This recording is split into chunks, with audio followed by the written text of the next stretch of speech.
around my story. My name is Ricardo. Though I am a 21-year-old, my body is the size of a 10-year-old boy because I was born with a disease called Prader-Willi syndrome, PWS, which stunted my body growth while allowing my mind to continue developing. Most people would consider PWS to be a curse, but it was a gift for Dad and me because we took advantage of this situation. My story starts when Dad's company accused him of embezzlement and fired him. The scandal and shame of this incident kept him from getting any other type of work, so we left our country to start a new life elsewhere. Dad was still unable to get a job because his old company always gave him bad references when called by prospective new employers. Dad was worried about our future, so he improvised and came up with a scheme to turn me into the goose that laid the golden egg. You see, children always bullied me due to my small body size. Luckily, my mature mind helped me avoid fights most of the time. One day, Dad asked me if I wanted to become famous, and I said, sure. He told me that we needed a way to gain people's sympathy, and he explained his plan.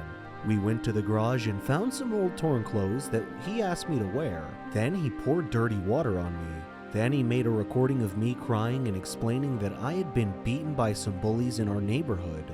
After we finished making our sympathy-garnering video, he applauded my performance and posted it to the internet to see what reaction we would get. The next day, our video went viral, and I became an instant celebrity. All the news agencies gave the video broad coverage, and I began receiving sympathetic phone calls and donations from around the world. Several international schools offered me free scholarships at their schools, and I managed to amass a good size of money from all the donations, and for a moment, I thought our days of poverty were finally over. Unfortunately, the authorities investigated my background and found that I was 21 years old and not really a kid at all. Then all my fortunes reversed themselves, and the police came after me for fraud. I am speaking to you now from a hotel room as I hide from the police. I have enough money to head to another country, preferably one that has no extradition treaty with my country. I have enough money to live comfortably without needing to work for the rest of my life. So, on balance, I don't have any regrets about what I've done. My name is Keanu, and I'm 13 years old. I am a psychopath. I freely admit it in front of all of you. I attribute my sickness solely to my father, because any story about a cruel father pales in comparison to my father. He would abuse me physically, mentally, verbally, and emotionally in every given moment. He left no stone unturned in this regard. He would beat me into unconsciousness. He accused me of being the cause of my mother's death, who died during my childbirth. Whenever Dad had any problem at home, he would accuse me of being the cause of it. One time he even beat me at school when my teacher called him to school because I had beat up my classmate who had beaten me up first. I tried to explain to him, but he wouldn't listen, and he just beat me even more. One day, it was fun day at school, and everyone was supposed to invite their parents to visit the school for party and introduction activities. I chose not to invite my dad, so I was alone at the festivities. I felt envious of all my classmates for having loving parents to have fun with. My teacher noticed me alone, came over and offered to be my parent for the day. I was so happy. We had great fun together. Miss Linda had lost both her husband and her son in a plane crash, only she had survived. After fun day had passed, Miss Linda showed more interest in me. She would bring me sandwiches and spend time with me during breaks. I thought of her as my mom. When I succeeded in my final exams, she hugged me with tears of joy. I unconsciously said, "Thanks, Mom." I went home happy that day, but had to face my dad again. He asked me why I was late coming home, and I told him about having to pass my final exams. He didn't believe me though, and asked me to show him proof. Unfortunately, I had none, so he began kicking and punching me. There was a knock on the door. He tried to block me from opening the door, but I managed to open it. Miss Linda was standing there. She glanced at my bruises and bloody face and moved between me and my dad to protect me from further abuse. Dad snarled and threatened her with a beating if she didn't leave immediately. But she hit him in the eyes with a blast of mace or pepper spray, and he went down to the floor in extreme discomfort, grabbing at his eyes. Miss Linda called the police, told them about Dad's child abusive nature, and had him arrested. Now I live with Miss Linda as my new mom. Dad is in prison, where I hope he stays till he dies or rots. Either outcome is okay with me. I am addicted to food. I suffer a lot. I need help. I've tried to give up, but I fail every time. Hamburgers. Who can give up eating hamburgers, especially with barbecue sauce? I didn't mind this kind of addiction, but I'm getting ahead of myself. Let me begin by introducing myself. I am Patricia, 15 years old, living with my parents and my brother. I lead a quiet life. No interests, no hobbies, except for eating, that is. Food is my faithful friend. It never leaves me. It is my partner, my soulmate. But having food as your soulmate has insidious side effects. A dark side, if you will.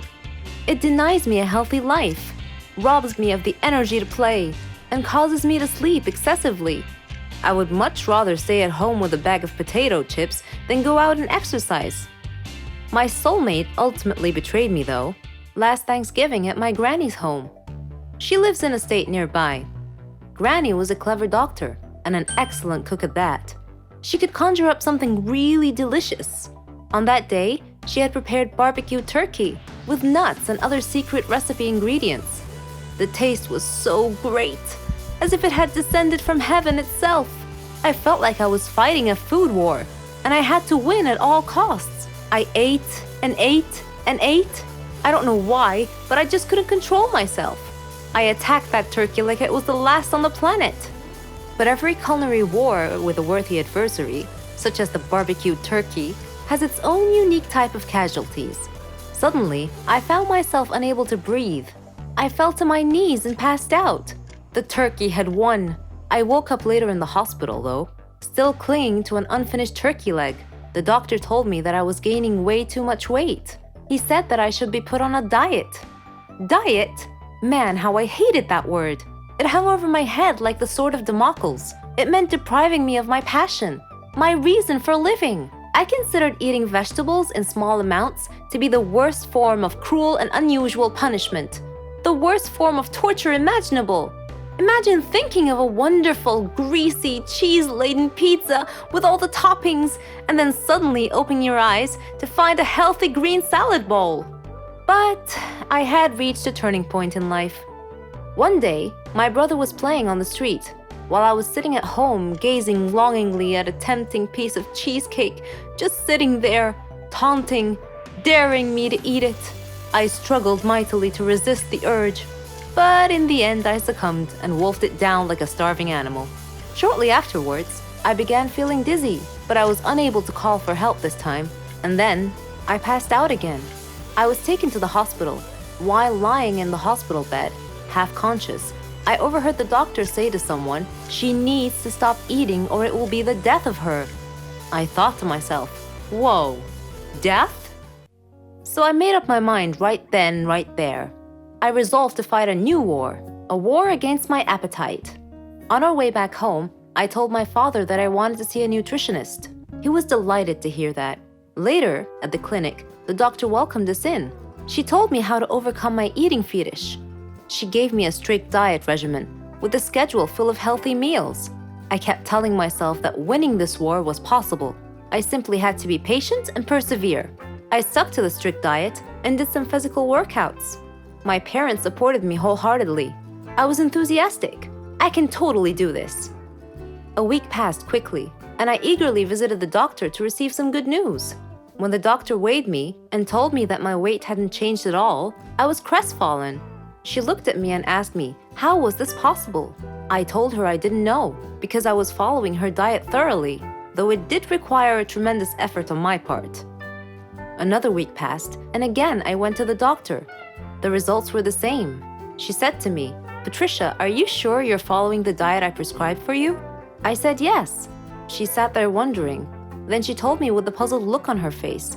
It's odd, but your weight is increasing, not decreasing. This unexpected piece of news mystified me.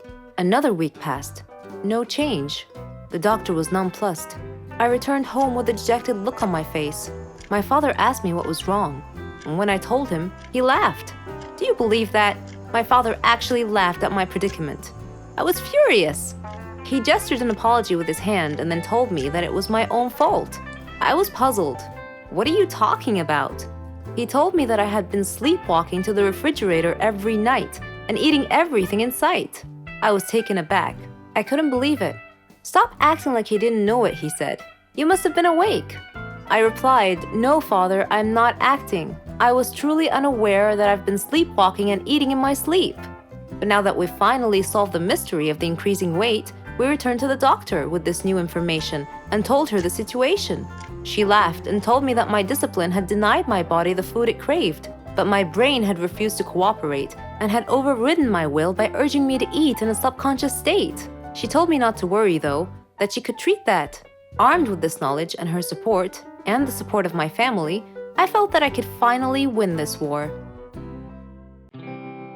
I am Brenda's child. Or at least I was.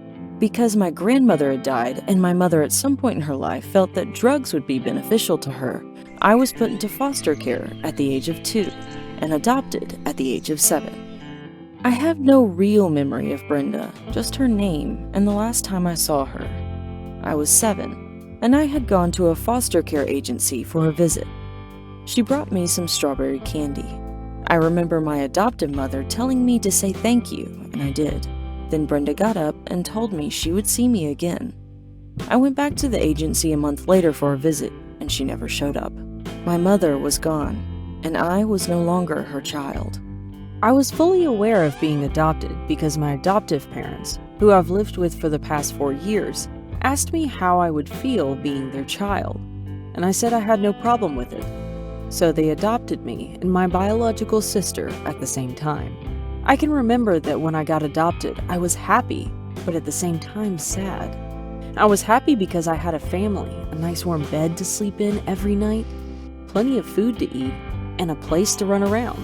I was sad because I never got to say goodbye to Brenda, and the last time I saw her, I didn't take in what she looked like. I was sad because she never showed up to me again. She had lied when she said that she would. I'm not sure why I never saw Brenda again. But for years, I looked at myself as an intrusion. I figured she didn't want to see me anymore because I needed things and that would get in the way of her buying her drugs. When I went to sleep, I'd have dreams that Brenda had been looking for me and found me. I'd have dreams that she would recognize me and come up to me and say, "It's me, your mother." But I never talked about these things. I guess I just didn't see the point. It wouldn't have changed the feeling of loneliness that she had left behind. My adoptive parents didn't make it that easy for me to talk either. It wasn't that they weren't good to me. They took me on road trips, they took me to and great adventures, and they got my hair done every 2 weeks. They gave me a stable home, something I probably would have never had if I had been in foster care or still lived with Brenda. But my adoptive mother jumped to conclusions when I would try to tell her little things about boys or school or anything that happened in my life. She always assumed I was getting in some kind of trouble. So there wasn't any way I would have told her about my most painful private thoughts, even if I had thought of telling her. Instead, I just tried to be a nice kid who always seemed happy. I would smile, laugh, and joke. I'd come home and talk about everybody under the sun and how they were doing, except myself. I didn't want my adoptive parents to feel as if I wasn't appreciative or that I didn't love them, so I tried to act as if everything was good.